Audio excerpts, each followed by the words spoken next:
Dave Isaac is in San Jose for the Flyers and the Sharks, getting ready for tomorrow night's season opener puck drop, 10:30 on 97.3 ESPN. Give or take, the game will be over on our sister station, 104.1 FM and 1450 AM. We'll have playoff baseball over here. I think our first Flyers game will be on Saturday night at 10 o'clock. Got those West Coast starts to get the season going. But, of course, a Flyers season wouldn't be complete without the great Dave Isaac joining us here on the Sports Bash 97.3 ESPN. David, what's up, man? You guys really went to the musical archives for that one, huh? Well, Dionne Warwick to get San Jose reference in there? Don't they play that in the airport or when you're walking through the town? Doesn't that just pump out all the speakers? Yeah, we got in so late last night, I wasn't even paying attention. They could have played anything. Well, you were paying attention to practice this morning, Dave, because it's always a great time of year when we get the first tweet from Dave Isaac with the shot of his reporter's notepad, the date, and the numbers, and then you have to sit down and go, oh, okay, so we've got this, we got on the first line. Practice today, and I guess there's news that Ghost looked okay at practice and looks like he might be all right. Yeah, he certainly said that he's all right, and if you look at the pairs that they had out there today, there's no clear answer as to which two defensemen would sit. And to be honest with you, I think if there's a lot of gamesmanship going on there, and that was done by design. I would assume we would see different pairs tomorrow in the morning skate when the Flyers really try and get their test run in, their last little skate around the ice before facing off the San Jose Sharks. But when the player says he's good to go, I've yet to see a situation where the team has held him out. So I think that Chingauskas will be in the lineup, and quite frankly, he means too much to the team for them to keep him out if he's healthy. Hey, Dave, this is a young team. Were there some surprises on the final roster that Hexie made? I know they're down, obviously, to the 23, but any names that they left off or that made the team that surprised you, or is this were you right on the money with your predictions? Well, that hasn't happened yet. I would be a much richer man if I was good at predictions. But I think that at least from the start of things, I didn't have Taylor Lear in there, and he's a guy who really worked his tail off and outproduced several veterans, and that's what it took in order to make that roster, and he was able to do that. I think there's a couple things that go into that. The fact that he's on that fourth line, he played with Scott Lawton last year with the Lehigh Valley Phantoms, that played a big part in it. The fact that he has a little bit more ability than some of the guys that he was trying to go up against and beat out for jobs, the fact that he can kill penalties, I think there was a lot that was in his favor there. And of course, all the attention was going to the defenseman, was going to Nolan Patrick, the number 2 overall pick. And a lot of attention was going to Oscar Lindblom, who some people were surprised, and I guess I'm in that group as well, that he got sent down to the Phantoms because I predicted that he would be on that roster and was wrong. So I don't think it's the end of the world. Some people think that this is Armageddon now, the fact that he's going back down to the minors. But it's not a bad place to start, and I don't think it'll be terribly long. I think that at some point this year he'll come up. A Swedish winger that was a big-time scorer in his home country last year, not necessarily a real pretty wrist shot or anything like that. He's one of those guys that goes to the net and tips home rebounds, tips home shots from the point. That's something that the Flyers could certainly use, but he focused, and rightly so much on the defensive side, and that was adequate, but the offensive side never really came to fruition. So I think that at some point this season, there's always injuries. There's always players that perform so well in the minors that the teams want to give him a shot. I think he'll be up here eventually. I'd say that those two are probably the bigger surprises out of the bunch. Dave Isaac with us, and you also tweeted out about the Flyers' numbers and what some of them are going to wear. Nolan Patrick will wear 19, Taylor Lear 20. The defensemen, I love these, when the picture of your notepad, because you just glance at it and look at 4 defensemen that all have single-digit numbers. I don't know if Robert Hagg knows about the legacy of Schultz and 8, but Sanheim with 6, Samuel Moran with 5. Everybody picking their numbers today. They need to pick an assistant captain. There's a lot of procedural stuff that needs to get itself resolved. Yeah, and actually those guys, it was interesting.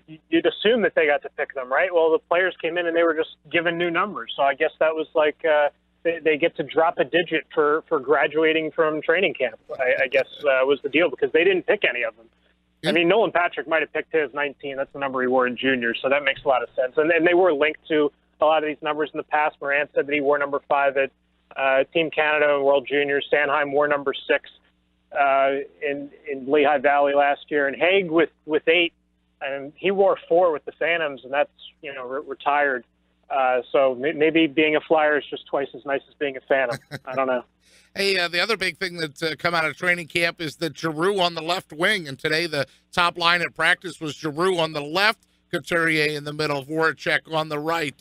Are you surprised that Giroux has accepted that role, and will he thrive on the left? Well, why will he thrive on the left wing, or do you think he will? Yeah, I'm not surprised that he was willing to do it, certainly, because he's that kind of team guy. But I was a little bit surprised that it went further than just an experiment for a couple of days. And a guy that we haven't really talked a whole lot about throughout training camp as a whole, Valtteri Filppula, he's their third-line center, and he might be the biggest reason why this move was made. I think if Giroux is a center instead of a winger, Lindblom has a spot. I think that this move was made because the Flyers had too many centers, and they said, who can we move to the wing that would be the most accepting of it and that will do the best there? And Giroux just became that guy. I don't think it was they thought they had a brilliant idea by moving him to the wing. I think it was circumstantial, and we'll see how much it works out. They've produced some zone time as a line together. They've made some good passes, but those 3 guys have not done a great job of hitting the net, and somebody has to shoot on that line where 3 guys like to pass a lot. So in terms of it producing tangible success, I'm not convinced quite yet.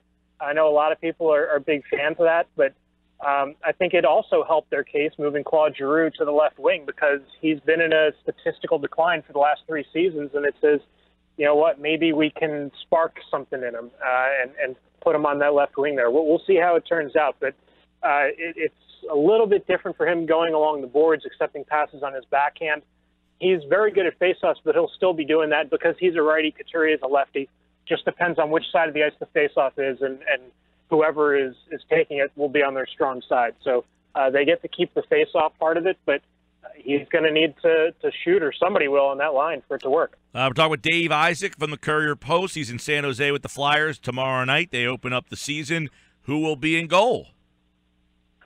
That's another one that we don't know the answer to, and again, I think there was a lot of mind games going on with this practice today. Brian Elliott was the first guy off the ice, and that's usually indicative of who the starting goalie is, but if it happens again tomorrow, I'll feel a lot more confident in saying that Brian Elliott's their Game 1 starter.